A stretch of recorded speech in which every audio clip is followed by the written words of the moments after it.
Today, we're pulling back the curtain on the dark psychology of cuffing season, an toxic pattern where people are being sledged, used for winter convenience, only to be ghosted in spring. So why does this happen? Cuffing season, which generally kicks off around October and lasts until March, isn't just a TikTok trend. It's tied to both biology and attachment psychology. When we get less sunlight, serotonin dips and our mood follows. This can activate what our attachment researchers call our attachment system, that deep built-in drive to seek closeness and comfort when we feel low or unsafe. In other words, when loneliness or stress hits, our brains push us towards connection, not necessarily because we found the one, but because closeness temporarily regulates our emotion. Then there's social pressures, movies, commercials, and families all send the same message, that being single during the holidays means something's wrong. That messaging stirs up what psychologists call attachment anxiety, fear of being unchosen or left out. And it can push people into relationships that feel secure, but aren't built to last. So attachment theory doesn't label anyone as toxic.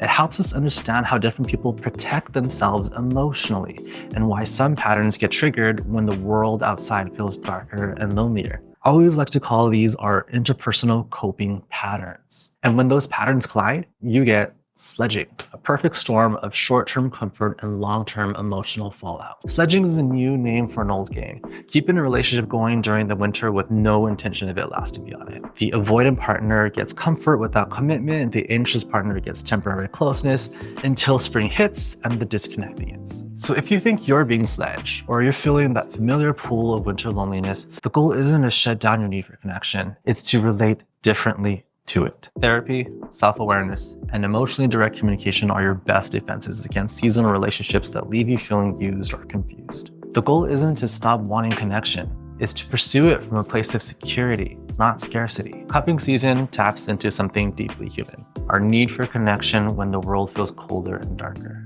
But attachment theory reminds us that why we seek closeness matters just as much as who we seek it with. You deserve a relationship built on emotional security, not seasonal survival. Your value isn't seasonal, and your heart isn't a temporary rental. A real connection is grounded in honesty, mutual goals, and emotional safety, not just shared fear of the cold. So thanks for watching.